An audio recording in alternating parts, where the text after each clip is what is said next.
முடியா தடுமாறி கிடந்த முடவனின் குரல் கேட்டு நின்று, நடமாட முடியா தடுமாறி கிடந்த முடவனின் குரல் கேட்டு நின்று, இடம் தேடி வந்து இதயத்தில் நொந்து நடமாட செய்ததாலே உந்தன் கால்களில் தானியோ அரசே, அதுதான் சிலுவையின் பரிசே. உந்தன் கால்களில் தானியோ அரசே, அதுதான் சிலுவையின் பரிசே.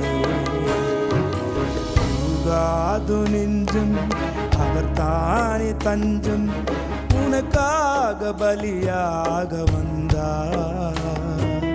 கலங்காத கண்கள் வழியாத கண்ணீர் கல்வாரி காட்சியை கண்டு, கல்வாரி காட்சியை கண்டு. உருகாது நெஞ்சம்